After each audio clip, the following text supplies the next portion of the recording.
Claro, nos aconselhamentos, na maneira como tratar a esposa, tratar os filhos, você se comportar no trabalho. Mas a mensagem de evangelização não é outra, a não ser se arrependam. Se arrependam dos seus pecados, para que você obtenha perdão do Senhor. Amém?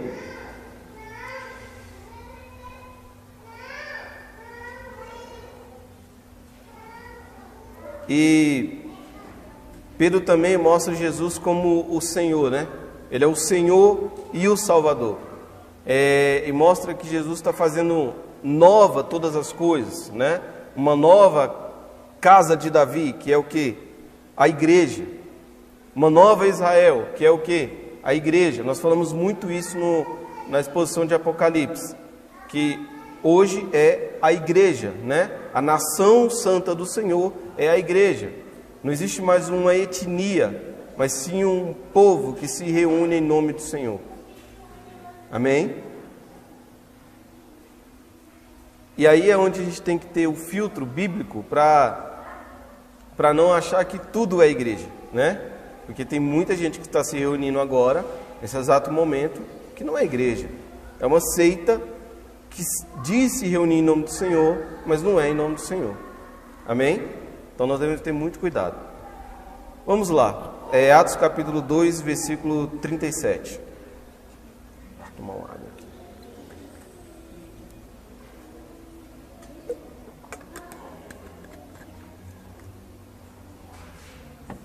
E ouvindo eles isto, compungiram-se em seu coração e perguntaram a Pedro e aos demais apóstolos: que faremos, homens, irmãos?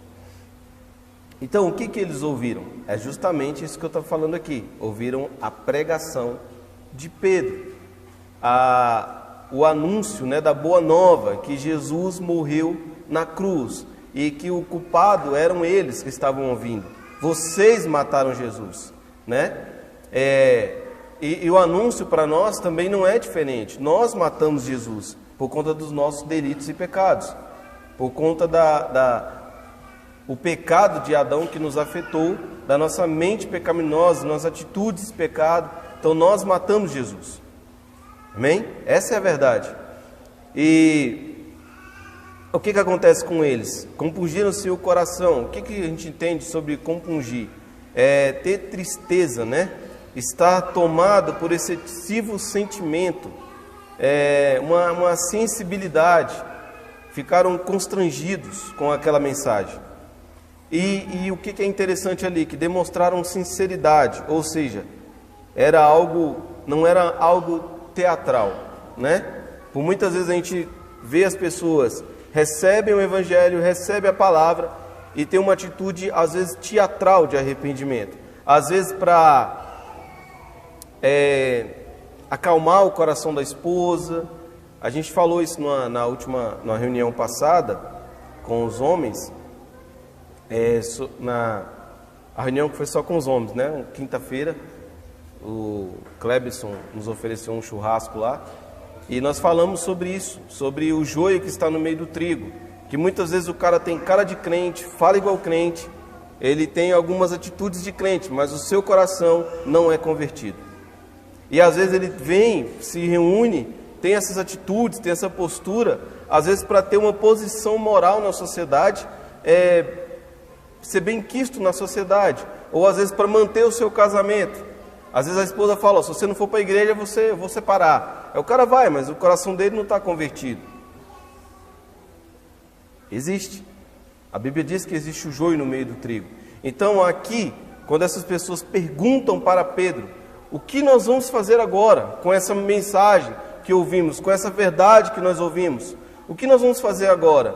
Então, é uma pergunta sincera, não era algo teatral, não é somente correr as lágrimas nos olhos, não, era uma consciência do pecado. Meus irmãos, nós devemos lutar e orar por isso, para que a consciência do pecado venha até nós, para que a gente tenha um arrependimento sincero, genuíno, e não algo teatral, como essas pessoas tiveram, algo sincero, de verdade, né? ser tomado por esse sentimento. Eu preciso do perdão. Eu sou pecador. Foi Jesus morreu por minha culpa. A gente precisa estar nesse lugar, para a gente não ser o joio no meio do trigo. Tome muito cuidado, meu irmão, se você for o joio no meio do trigo, que a Bíblia diz que você vai ser lançado no fogo, como palha é lançado no fogo. Naquele grande dia, o joio vai ouvir: apartai-vos de mim, eu não vos conheço. Senhor, mas eu orei, mas eu profetizei, mas eu curei, mas eu fiz um monte de coisa. Eu não vos conheço. Irmãos, imagina a dureza que é ouvir isso. Ouvir isso da boca do Senhor. Eu oro para que todos aqui escutem: vinde benditos de meu Pai. Vinde benditos de meu Pai. É isso que eu anseio ouvir. E é isso que eu oro para que vocês ouçam. Cuidado, meu irmão, para não ser o joio no meio do trigo. Então essas pessoas demonstram sinceridade, não é algo teatral. No livro Evangelismo Puro e Simples, no capítulo 12 do livro, o C.S. Lewis, ele fala sobre essa questão. Tome muito cuidado para que a sua conversão não seja teatral, não seja fantasiosa, né? Tome muito cuidado. Às vezes você está se auto-enganando, achando que porque você mudou algumas atitudes, né? Ah, eu não bebo mais, eu não fumo mais, eu não jogo mais apostado, né? Pronto, vou para o céu. Irmãos, não é só isso. Existem pessoas que têm atitudes morais muito melhores do que a nossa, mas não creem no Senhor. No seu coração, de fato, não acreditam no Senhor. Não é somente uma mudança de hábito, é uma mudança de pessoa, nova criatura. É isso que a Bíblia diz. É nova criatura. E é algo inexplicável. É inexplicável. Quem explica eu estar aqui? Quem explica? Ninguém explica. Quem me conheceu não explica. É milagre. Amém? E aí, meus irmãos, o que acontece? Na época, o discurso de Pedro, ele causa um espanto drástico aos ouvintes, né? E era comum na época essa pergunta, né? E agora? O que nós faremos? Essa pergunta com essa notícia que recebe. Tá, e aí? O que vai ser? E eu te pergunto, você já fez essa pergunta quando o Evangelho chegou ao seu coração? A mensagem do Evangelho deve e sempre vai gerar uma reação no homem. Ou ele rejeita, ou ele continua em rebeldia, ou ele aceita e reconhece que é o algoz citado na pregação. E quando você reconhece que você é o algoz, isso vai gerar uma tristeza e logo em seguida uma alegria, porque você vai sentir o perdão do Senhor. Se você não se entristece pelo pecado, tome cuidado, há algum problema com você.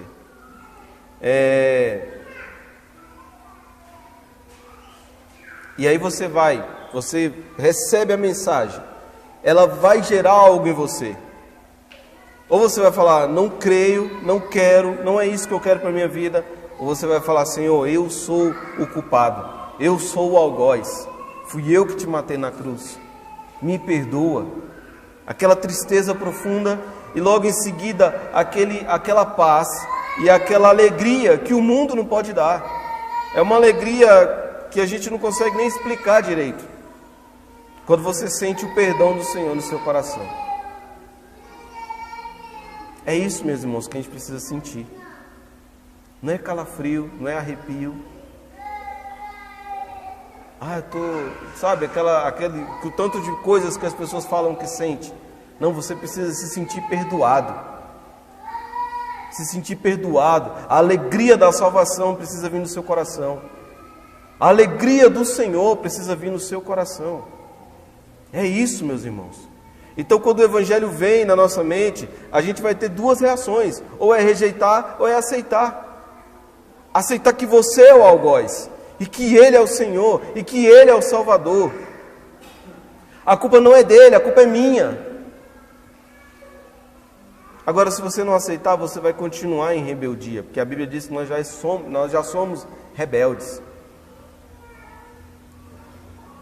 O ensino da depravação total diz isso. O homem foi depravado na sua totalidade. Ele nasce assim. Já é rebelde. E quando a mensagem vem e não reconhece, ele continua rebelde. Amém? Então o que gera nessas pessoas é uma tristeza pelo anúncio e um questionamento. E agora, o que nós vamos fazer? E aí Pedro responde no versículo 38.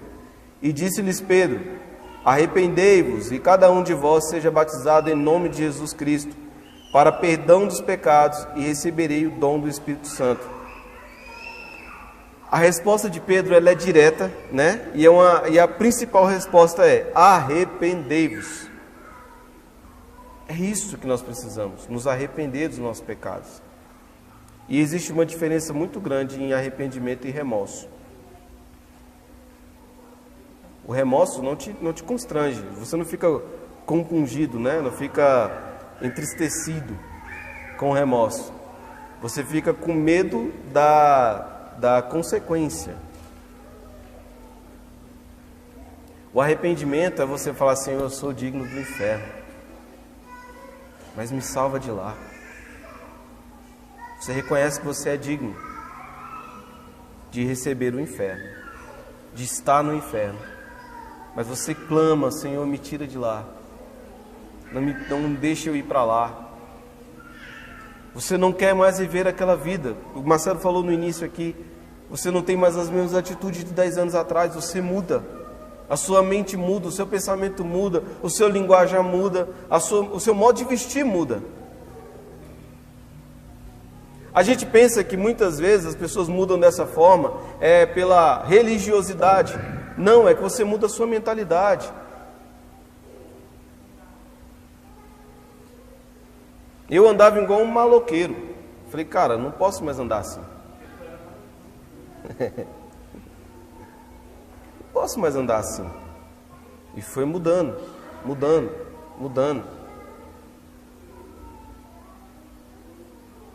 Chegou um dia no trabalho, eu perdi um dia de trabalho porque eu fui de boné. A empresa não permitia, mas o malandrão queria andar de boné. E eu com cabelo grandão. Aí o chefe falou: você tira o boné, você vai para casa. Aí o espertalhão falou: não vai me mandar para casa ficar de boné. Fiquei de boné. Cortaram o meu dia e mandaram ir para casa. Faz tempo.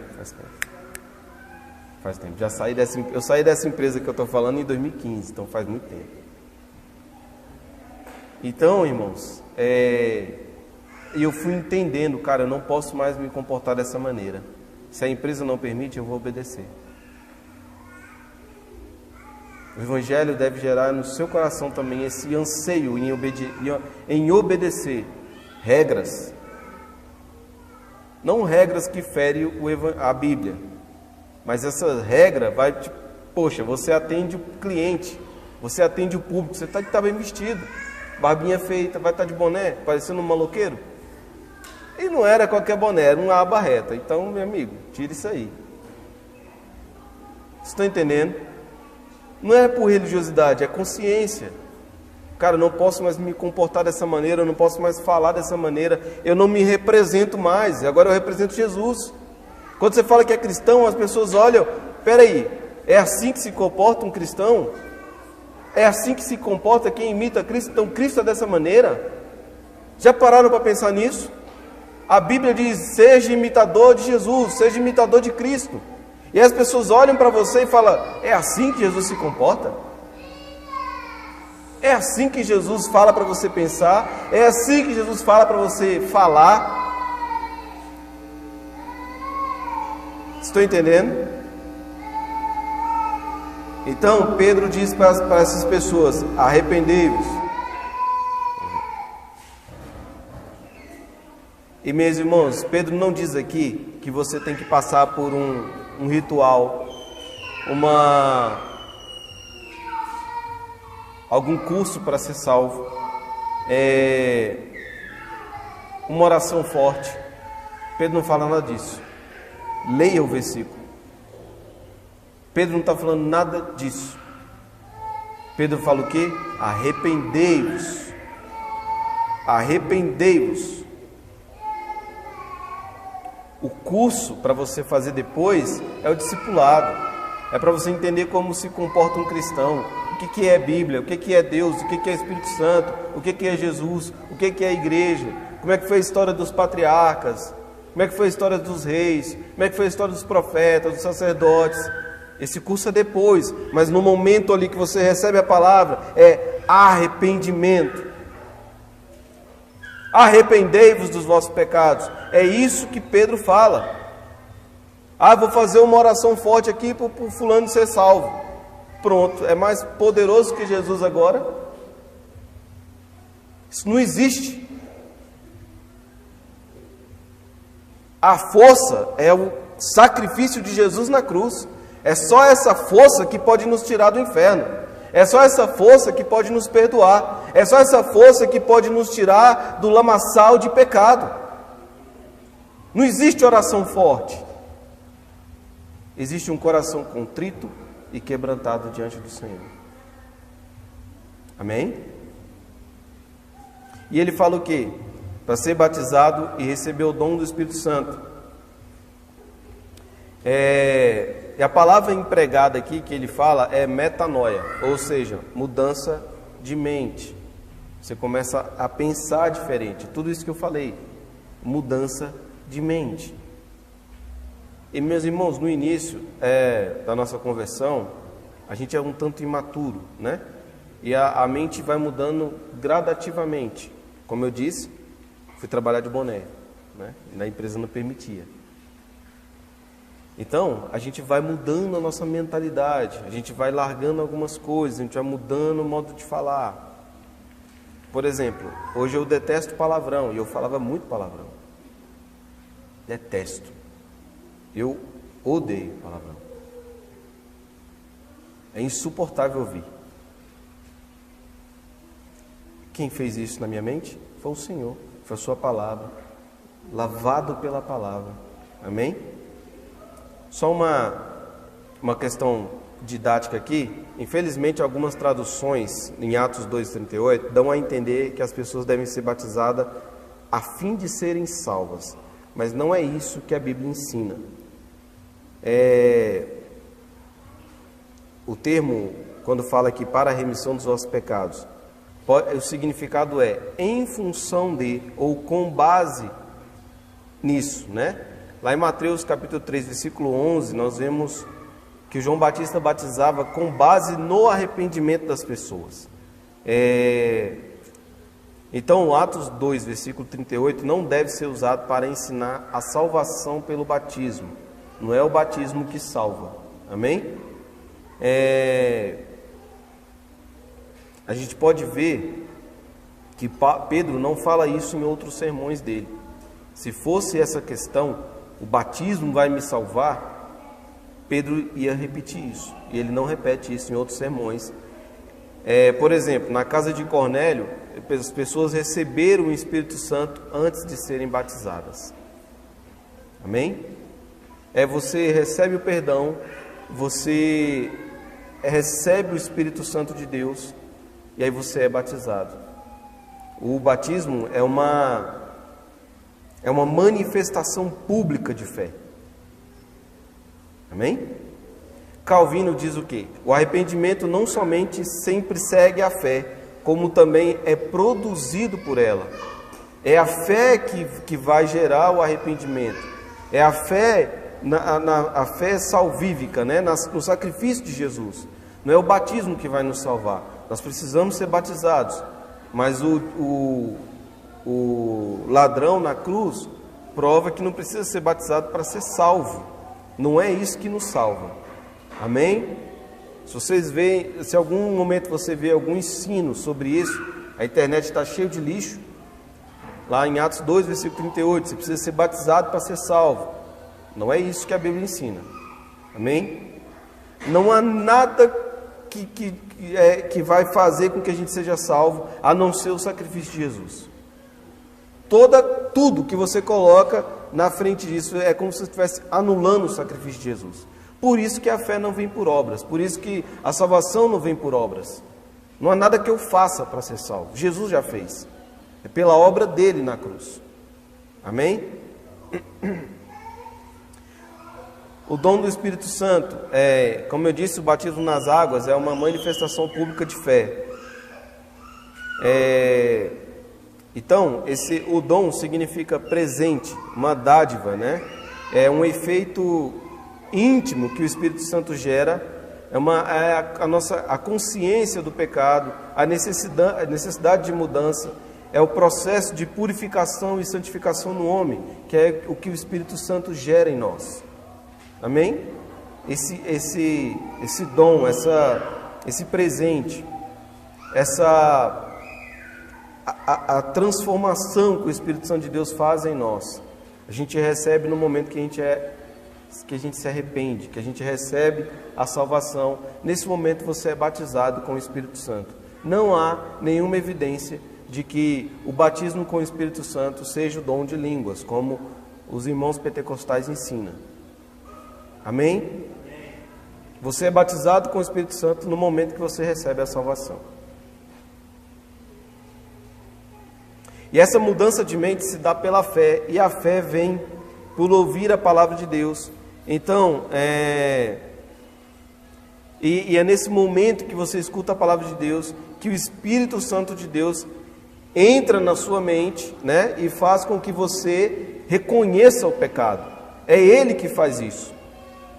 É Ele que faz com que você reconheça que você é pecador. A gente já falamos muito sobre isso. Às vezes você prega para duas pessoas, escuta a mesma mensagem, uma se converte e outra não. O Espírito Santo de Deus agiu no coração dela, a outra não. Por quê? Porque ele não quis, que essa pessoa provavelmente não era eleita.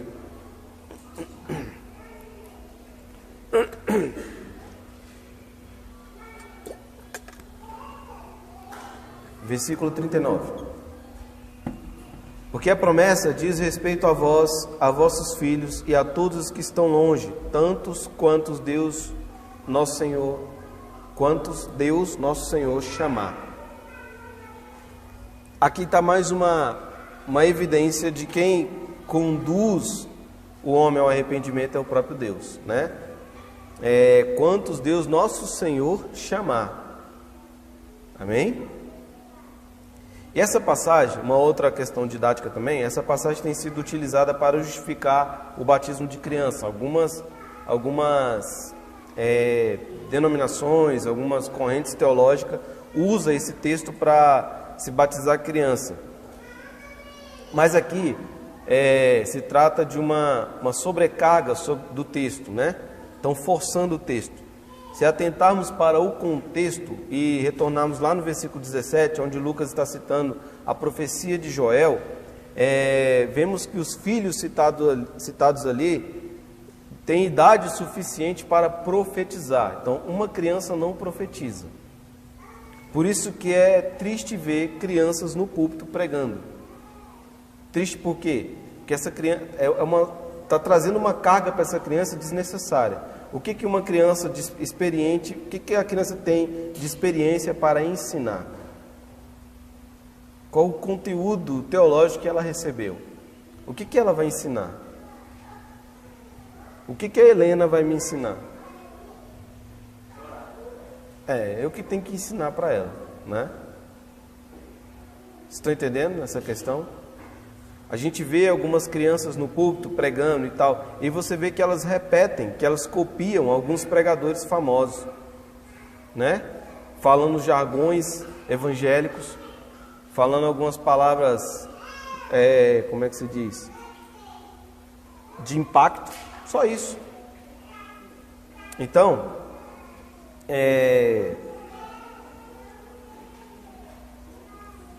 aqui esse texto a gente não pode basear nele para se batizar criança. O versículo 38 que nós acabamos de ler fala sobre arrependimento, consciência da necessidade de perdão, contrição no coração, E isso se dá quando já estamos em uma idade onde se tem um melhor entendimento das coisas. É por isso que nós não batizamos criança, porque nós somos credobatistas. Amém? Nós precisamos crer, entender, né? A criança começa a ter entendimento das coisas. A criança é pecadora? Sim. Mas ela tem entendimento, ela tem consciência daquilo? Não, né? Às vezes faz por ciúmes. Nasce um irmão mais novo, fica com ciúmes, né? Quer a mãe para ele. Às vezes vai lá dar um beliscão no irmão, alguma coisa do tipo assim. É pecado. Mas ele tem consciência disso? Não. Entendeu? Então, Então o texto aqui não está falando sobre pedobatismo. O que é pedobatismo? É a corrente teológica que batiza a criança. Então, a lição do texto aqui é expressar a misericórdia limitada de Deus, que abrange aos ouvintes e às gerações seguintes, todos que ainda estão longe, todos que vão ouvir a mensagem do Senhor e que Deus vai chamar. Essa frase também faz referência aos judeus espalhados pelo mundo e aos gentios que serão alcançados com a pregação do Evangelho.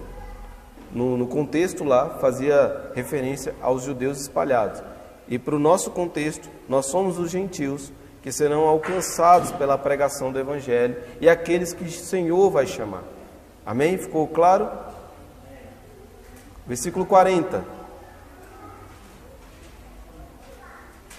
E com muitas outras palavras, isto testificava e os exortava, dizendo: salvai-vos dessa geração perversa. Geração perversa é uma expressão veterotestamentária, consegui, para o povo de Israel, que se rebelou contra Deus no deserto. Está lá em Deuteronômio, capítulo 32, no versículo 5, quando esse povo se rebela contra o Senhor. E agora essa expressão ela se aplica àqueles que rejeitam a Cristo. Essa geração perversa. Se a gente aplicar nos nossos dias atuais, a geração perversa é toda aquela geração que rejeita a Cristo, que rejeita a palavra de Deus.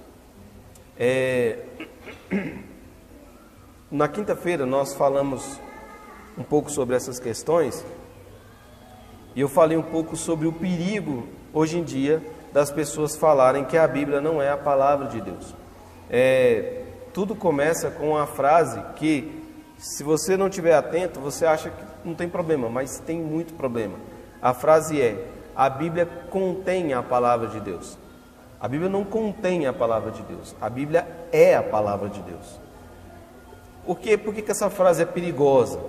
Se a pessoa pega e fala assim: a Bíblia contém a palavra de Deus, aquilo que ela acha que não foi Deus que falou, ela não vai obedecer, ela não vai seguir, ela não vai ter como uma regra, uma ordem, uma normativa.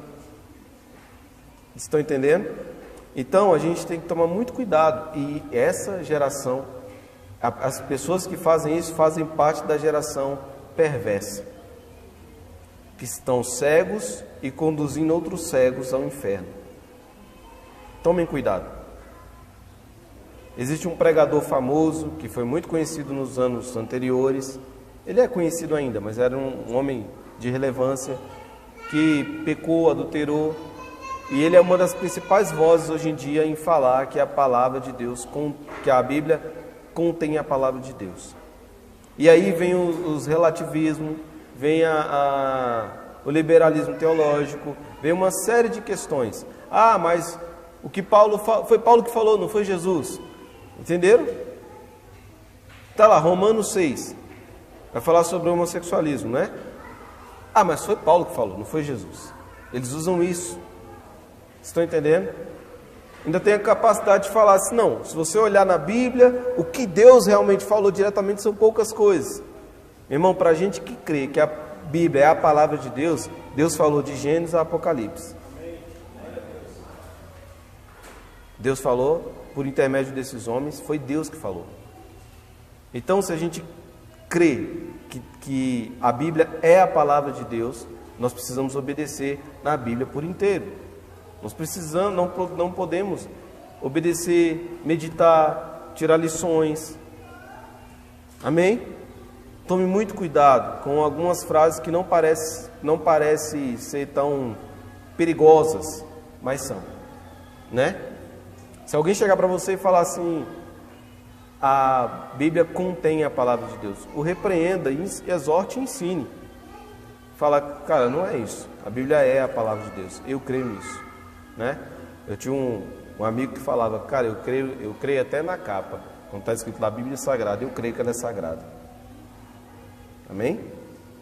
Então esse termo era utilizado, era uma expressão veterotestamentária para designar, para mostrar as pessoas que se rebelavam contra o Senhor. Amém? Então hoje tem muito, né? Versículo 41. De sorte que foram batizados os que de bom grado receberam a sua palavra, e naquele dia agregaram-se quase 3.000 almas.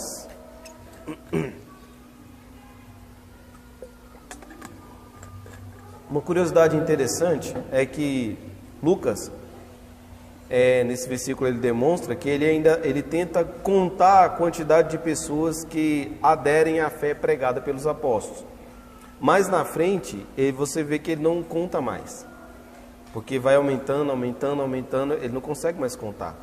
E aqui ele fala quase 3.000 almas, era um número que ele conseguia contar. Mas na frente você vai ver que ele não traz mais um número específico, né? No decorrer da exposição vocês vão ver esse pequeno detalhe. Então nesse caso aqui específico, na mensagem pregada por Pedro, quase 3.000 almas aderem ao que está sendo pregado, à fé. Então eles recebem de bom grado a palavra, são batizados. E o que é a ênfase aqui, meu irmão? Lucas dá ênfase o quê? Na pregação do Evangelho. O que leva as pessoas a terem essa consciência, o que leva as pessoas a entender a necessidade do perdão, do arrependimento e do batismo, é a pregação do Evangelho, é o anúncio da boa nova de Cristo. Qual é a missão da igreja? Pregar o Evangelho. Qual é a missão da igreja? Anunciar as boas novas. Qual é a missão da igreja? Anunciar Cristo, dizer que tem um Deus. Falar que Deus criou todas as coisas. Ensinar isso. Falar que teve um plano de redenção, que o homem pecou. Quem pecou foi o homem, não foi Deus. E houve um plano de redenção que já foi consumado na cruz.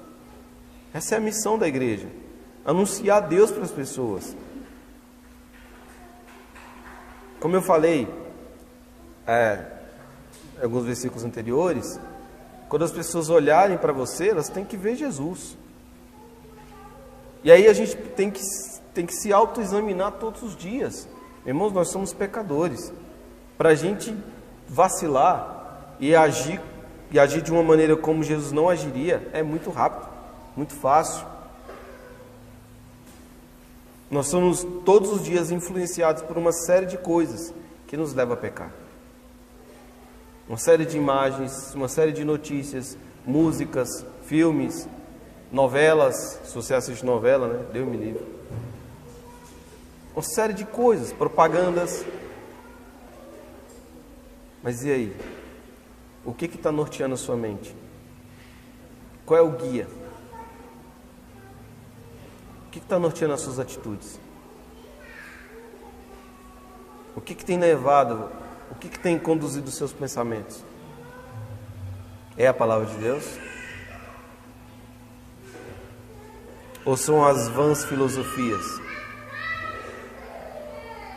Você é direcionado, orientado pelo Senhor ou pelo mundo?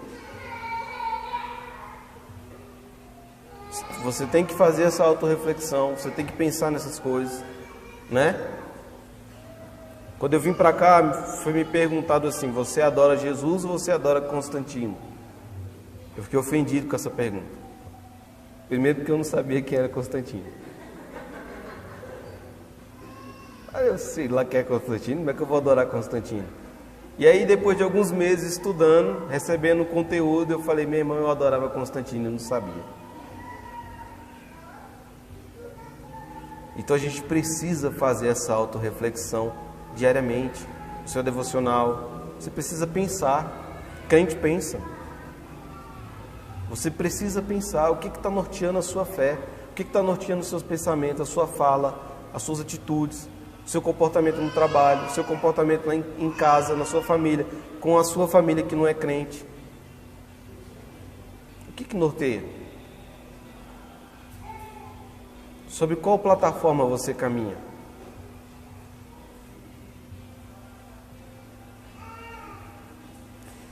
Versículo 42. E perseveravam na doutrina dos apóstolos, na comunhão, no partir do pão e nas orações.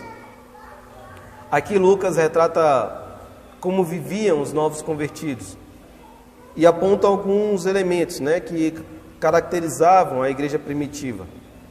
Eu separei aqui 4, mas 2 estão juntos aqui.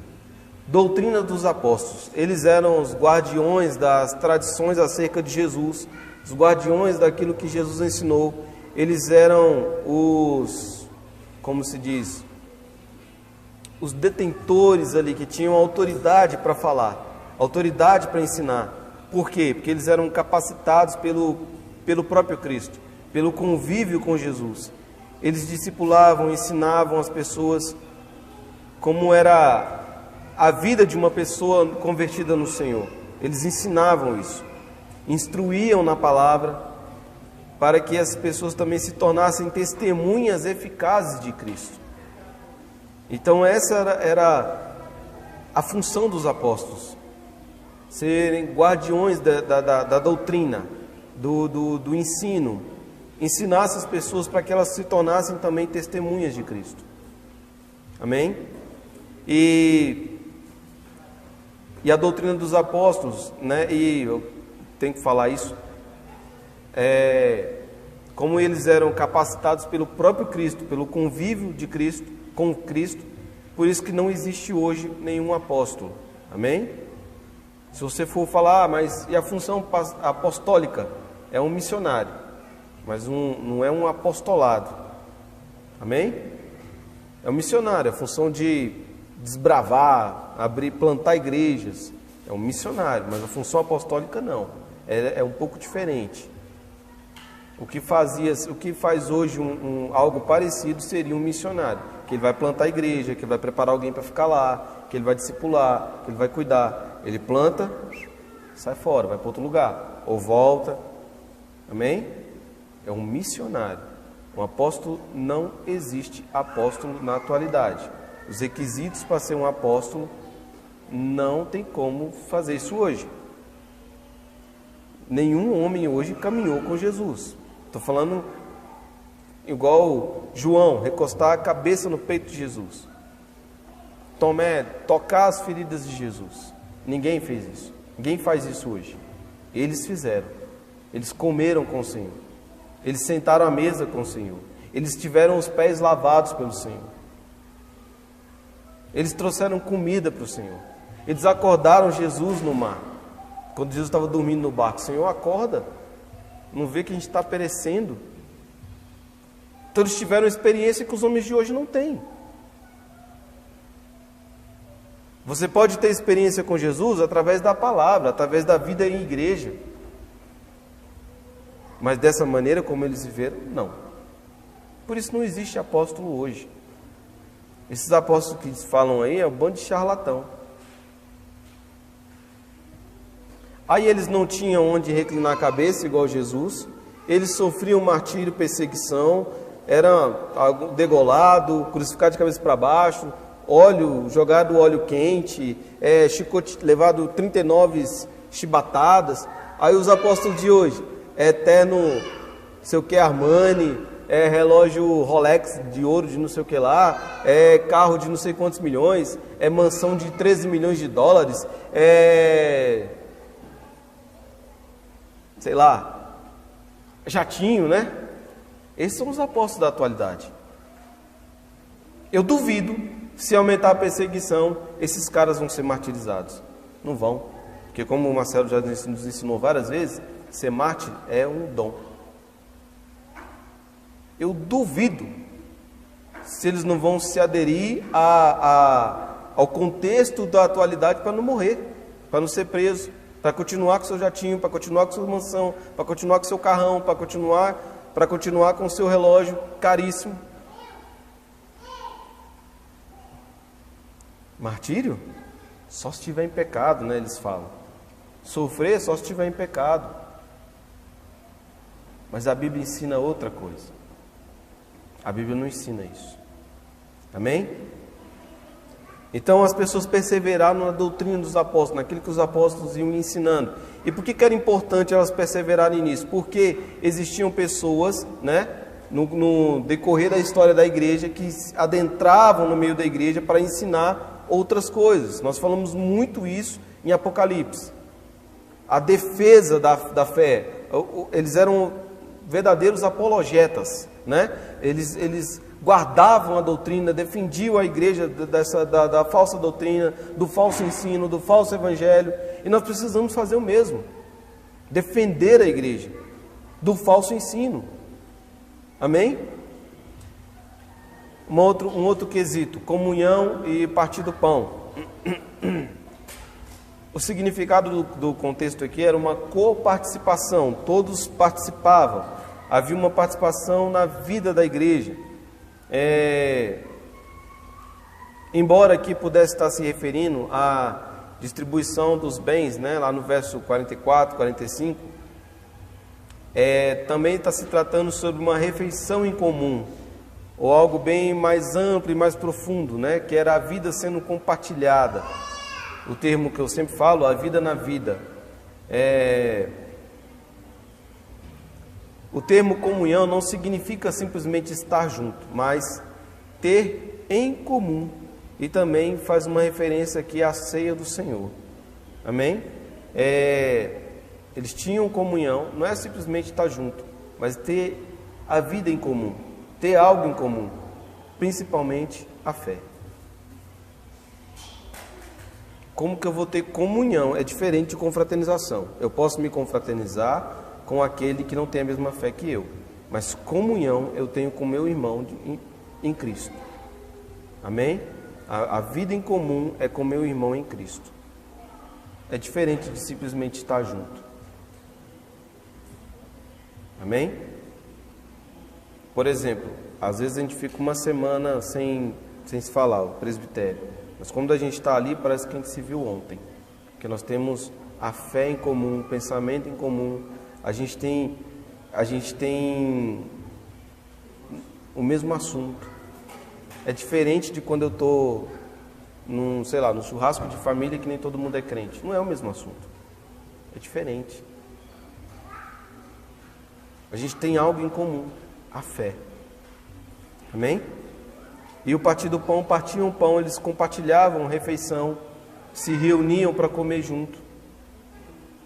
Faziam isso diariamente. E as orações, eles observavam as horas de oração marcadas pelos judeus, né? Aquelas orações que eles faziam 3 vezes ao dia. Os judeus, eles tinham oração do estilo litúrgico, que eram memorizadas e recitadas. Uma prática que continuou com a igreja cristã. Um exemplo de como nós fazemos a oração do Pai Nosso. Amém? Eles tinham essas orações do estilo litúrgico. E esse estilo de oração seguiu com a igreja. Ao longo dos anos foram categorizando essas coisas como vãs repetições ou como reza, né? Mas era algo comum na igreja primitiva. Orações memorizadas, orações ensinadas, igual você ensina com o seu filho. Justamente, a oração dos Salmos, você ensina o seu filho. Papai do céu, muito obrigado, entendeu? Aquela oração que você repete com o seu filho, para ele agradecer pelo alimento, pela vida, pelos papais, pela mamãe, entendeu? Uma oração memorizada. Não há problema nenhum nisso. Se ela for bíblica, não há problema nenhum. Não é uma vã repetição. Versículo 43. E em toda a alma havia temor, e muitas maravilhas e sinais se faziam pelos apóstolos.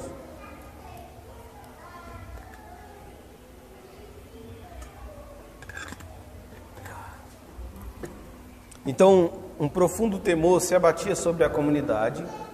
Os apóstolos estavam realizando naquele momento sinais e maravilhas, ou seja, milagres, né? Havia entre o povo reverência e temor, que era o quê? O princípio da sabedoria. As pessoas começavam a ter entendimento, começavam a ficar sábias com temor. E a palavra empregada aqui para sinais e maravilhas era para descrever obras poderosas. O mesmo termo citado lá no capítulo 2, no verso 2 de Atos. Então, os apóstolos estavam realizando sinais e maravilhas. E as pessoas ficavam atemorizadas, ficavam de fato assustadas com o que viam, né? Mas aí o que acontecia nelas? O temor no Senhor. É diferente de medo. O medo nos paralisa, o medo não. Se a gente tiver medo, a gente está em desobediência ao Senhor. Temor é diferente. Eu vou temer o que Deus pode fazer. Cara, Deus é capaz de mandar para o inferno. Por temer isso, eu vou obedecer. Amém? Não é só por isso que eu vou obedecer, mas é também. E o temor no Senhor é o princípio da sabedoria. As pessoas começam a ter... por quê? Porque elas vão obedecer, vão se tornar pessoas mais sábias, ter melhores atitudes, melhores pensamentos. Mas aqui, nesse contexto do texto aqui que a gente está falando, elas ficavam apavoradas mesmo por conta dos sinais e maravilhas, por conta dos milagres. Amém? Você imagina, você está num velório, a pessoa ora e o morto ressuscita.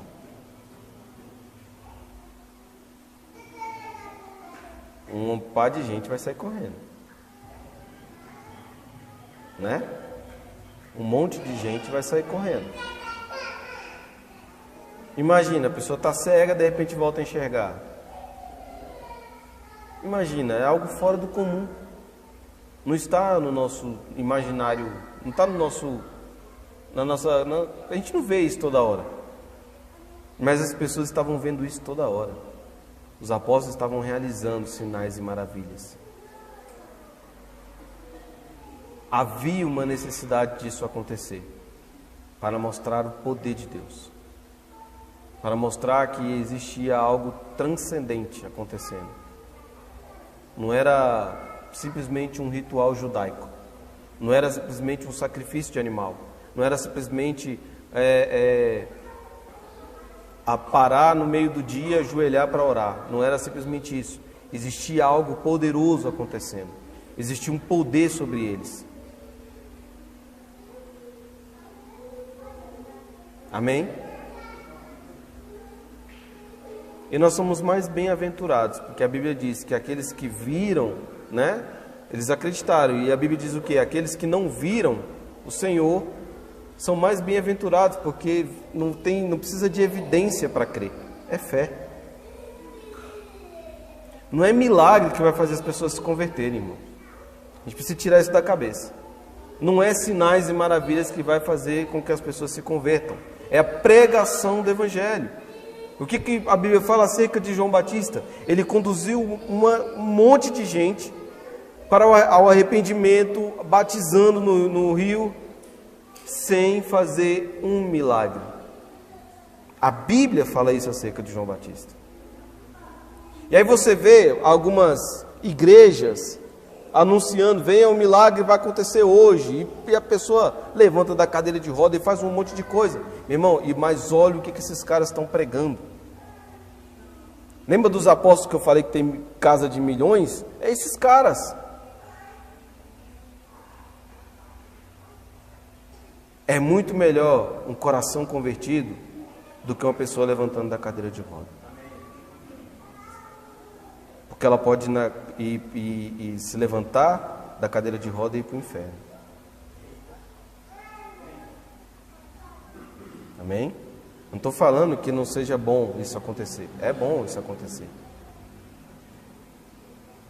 Mas eu estou falando que não é essa a ênfase da pregação. Não é essa a ênfase que Lucas está dizendo. Lucas está dizendo sobre a pregação do Evangelho para arrependimento dos pecados. É essa a ênfase. Lá em Mateus, nos Evangelhos fala, meu irmão, é melhor o cara ir com um olho só para o céu do que com dois para o inferno.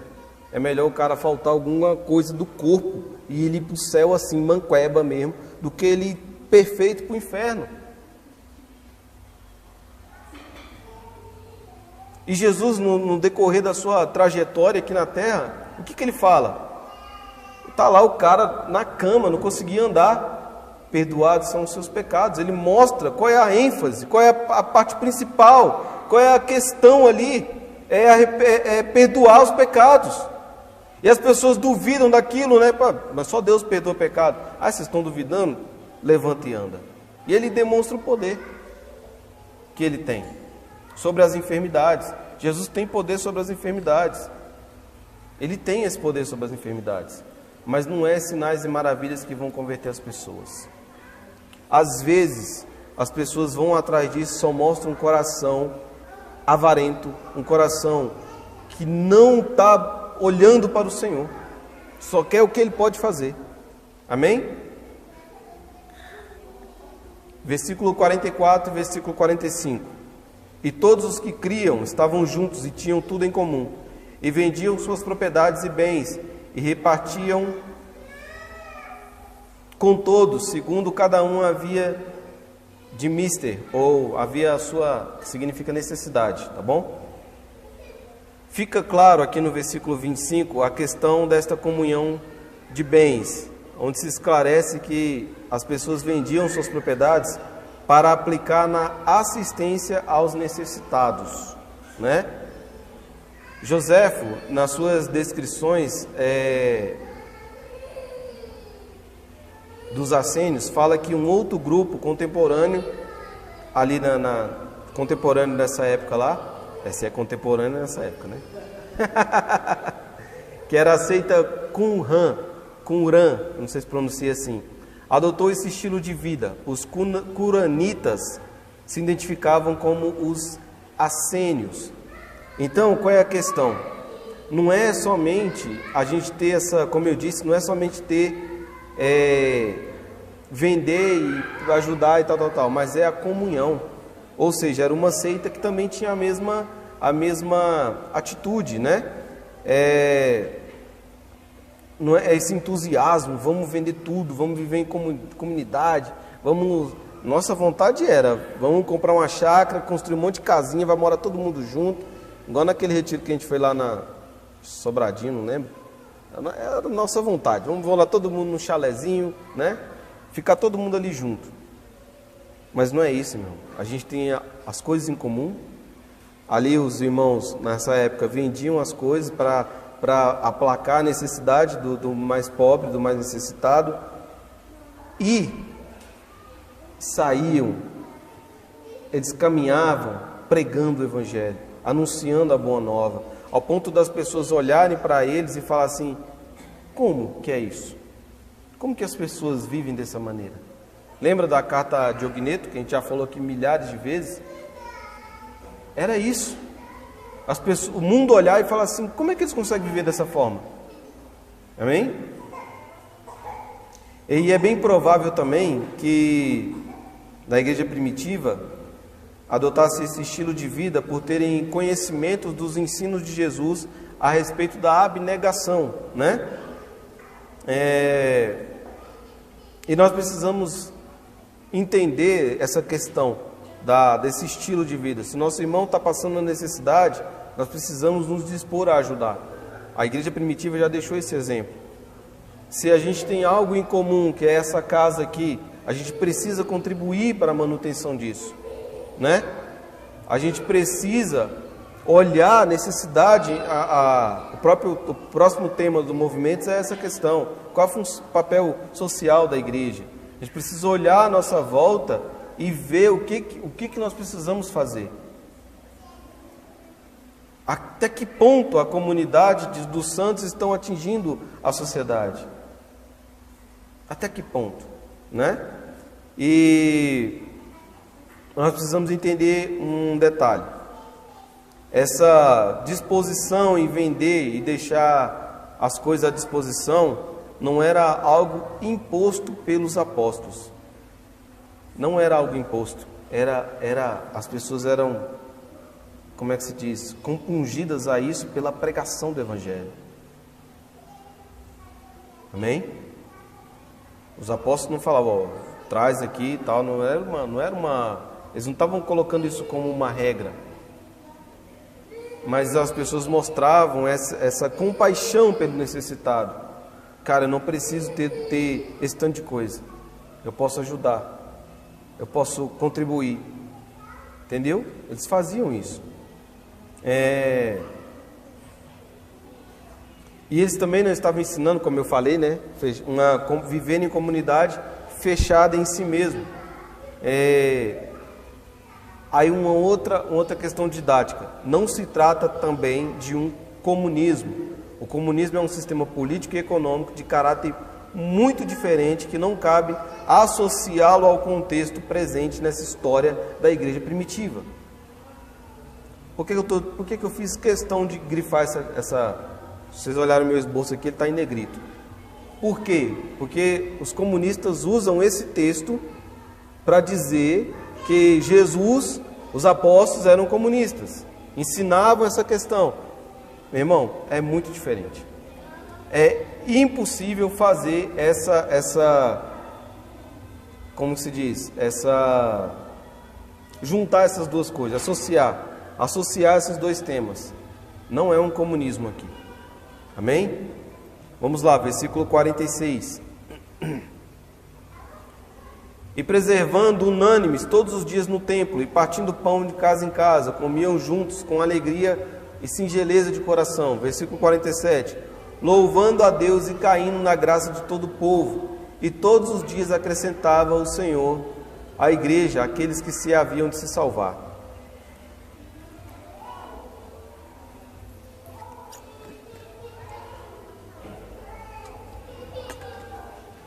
Os novos convertidos vinham de uma cultura judaica, né? E provavelmente alguns guardavam em seus corações a comunhão com o Senhor, que a comunhão com o Senhor passava pelos cultos judaicos, né? Realizados no templo, onde os sacerdotes apresentavam os sacrifícios e havia a leitura dos textos sagrados do Velho Testamento. Eles ainda não tinham conhecimento neotestamentário da nova aliança, da substituição da aliança. Então ainda era tudo muito novo. E é tanto que Hebreus, o escritor de Hebreus, trata essa questão de maneira mais profunda, sobre a mudança da aliança, que agora é fundamentada no sangue de Jesus, não havendo a necessidade de rituais da religião judaica, mas sim uma observância da lei do Senhor. E então eles iam ao templo, né, fazer suas orações. Eles estavam ali. Isso não quer dizer que a gente não precisa de vir na comunidade dos santos, de estar junto com a igreja. Não é isso que eu estou querendo dizer. Eu estou contando o contexto da época. Como eles vinham dessa tradição, eles iam para os templos da religião judaica, porque eles entendiam que a relação que eles tinham com o Senhor passava por aquilo. Amém? Mas o véu se rasgou, você tem acesso direto ao Pai, e o que você faz aqui é compartilhar com o seu irmão aquilo que você tem vivido com o Senhor, através da palavra, através da oração, através do jejum. Então é esse compartilhar dessa vida comunitária. É isso que você faz aqui. É adorar junto com o seu irmão, adorar o Senhor, glorificar a Deus junto com o seu irmão, cantar louvores e ouvir a palavra de Deus. Então, é extremamente importante estar aqui. Amém? E partir o pão de casa em casa, né? Eles comiam junto, compartilhavam a refeição e faziam a celebração da ceia. A celebração da ceia do Senhor fazia parte desses encontros. Só que aí, com o decorrer da história, as pessoas começaram a confundir, né? É por isso que Paulo, que a gente vai falar daqui a pouco, Paulo exorta os irmãos lá em 1 Coríntios capítulo 11, quando ele fala assim: vocês não esperam os seus irmãos para comer? vocês estão se embriagando. Ou seja, eles estavam vivendo somente confraternização. Não estavam dando um olhar atento à comunhão. Não esperavam uns aos outros. Amém? Então, meus irmãos, nesse quesito teológico e vida de igreja, confraternização é diferente de comunhão. Paulo exorta lá em 1 Coríntios capítulo 11, eu já estou encerrando, tá? Exorta justamente essa questão, a gente precisa tomar cuidado com isso. Quando a gente for partir o pão, comer junto, isso é comunhão.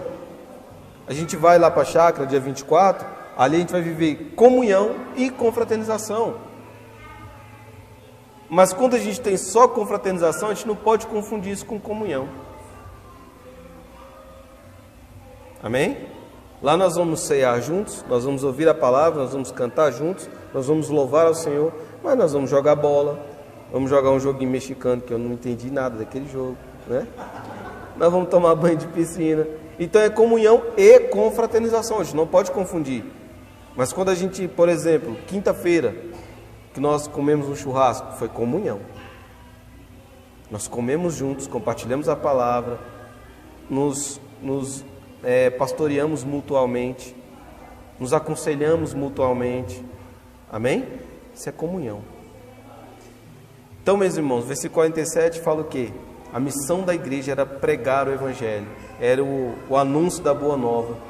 Viviam em pleno amor uns pelos outros, cuidavam uns dos outros, louvavam a Deus, e com isso as pessoas iam sendo salvas por conta da consciência que a pregação trazia na mente deles, por conta do conhecimento de Cristo, né?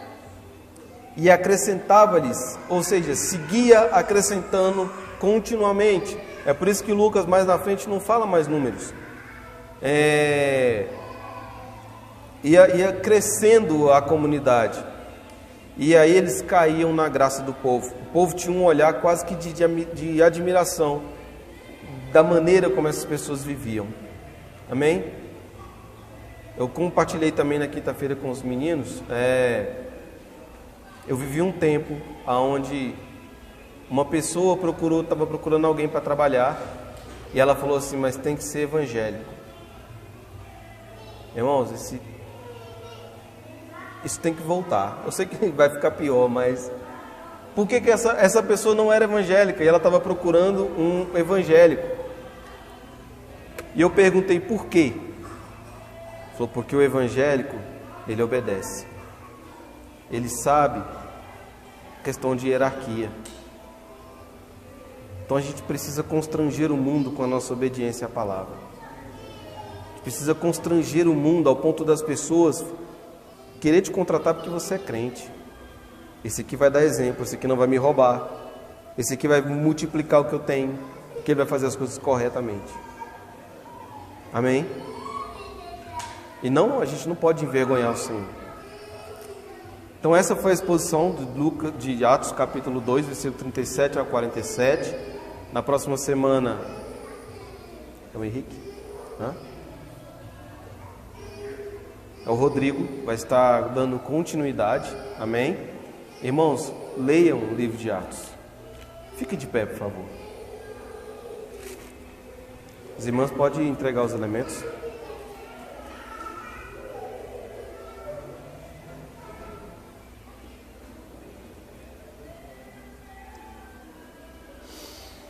Como nós expomos agora,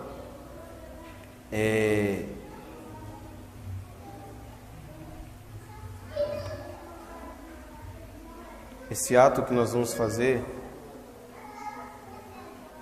fica evidente aqui, né, que a igreja primitiva vivia isso. E fica evidente também no decorrer da história, como eu falei, que Paulo vê a necessidade de exortar e de corrigir as pessoas. A gente não pode nem menosprezar e nem agir como isso aqui não tivesse nenhuma relevância. Primeiro, eu sempre vou falar isso, vocês sempre vão ouvir eu falando isso. Primeiro, que nós não somos dignos, mas o sangue de Jesus nos tornou dignos de participar.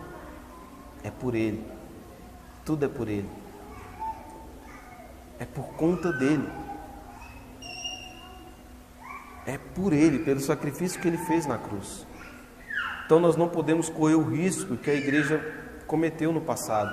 Esse livro é para nos orientar, para nos trazer regra, para nos trazer norma, mas também nos mostra os erros da igreja para a gente não cometer também. Por isso que a gente fala tanto, para a gente não confundir confraternização com comunhão. O que a gente vai fazer agora é muito sério. É muito sério. Aqui representa o corpo e o sangue de Jesus. O Deus encarnado. Às vezes eu fico pensando e orando a respeito. Toda vez que eu vou pregar, eu fico ouvindo. Até compartilhei uma música hoje que eu estava ouvindo na hora e eu fico ouvindo umas músicas antigas. É o meu ritual. Eu leio, releio o que eu vou pregar e vou ouvir algumas músicas. E eu oro por esse momento, para que as pessoas não menosprezem e não banalizem isso aqui. Está lá, a igreja primitiva fazia. Partia o pão de casa em casa e a ceia do Senhor fazia parte desse momento. Amém? 1 Coríntios capítulo 11, versículo 23. Porque eu recebi do Senhor o que também vos entreguei, que o Senhor Jesus, na noite em que foi traído, tomou o pão e, tendo dado graças, o partiu e disse: Isso é o meu corpo que é dado por vós, fazei isso em memória de mim. Senhor Jesus, nós te agradecemos por ter se entregado naquela cruz, por ter se sacrificado, por ter morrido em nosso lugar. Que se fosse nós morrendo, Senhor, ia ser só um corpo, mas como foi o Senhor, foi algo poderoso, porque era Deus morrendo naquela cruz, digno de desatar os selos, Cordeiro Pascual que tira o pecado do mundo, se entregando para nos trazer salvação, para nos reconciliar com o Senhor, para rasgar o véu. Obrigado, Senhor, e obrigado por nos permitir participar disso. Amém. Podem comer.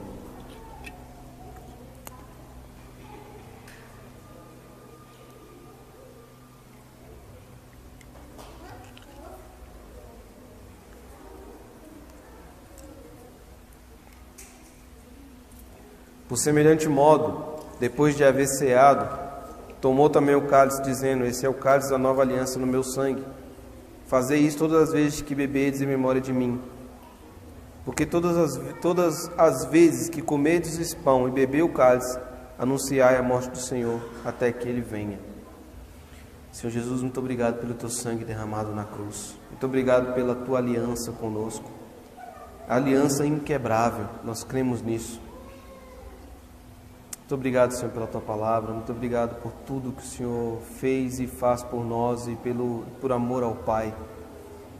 Muito obrigado, Senhor, pelo Teu sangue, que nos purifica, nos lava de todo pecado. E mais uma vez, Senhor, obrigado por nos permitir ser igreja e compartilhar, partir o pão juntos, participar da Tua ceia, participar da Tua mesa. Nós sabemos, Senhor, que nós não somos dignos, mas o Senhor nos permite, o Senhor nos fez dignos de entrar e sentar à mesa e ceiar contigo. Muito obrigado, Senhor. Amém.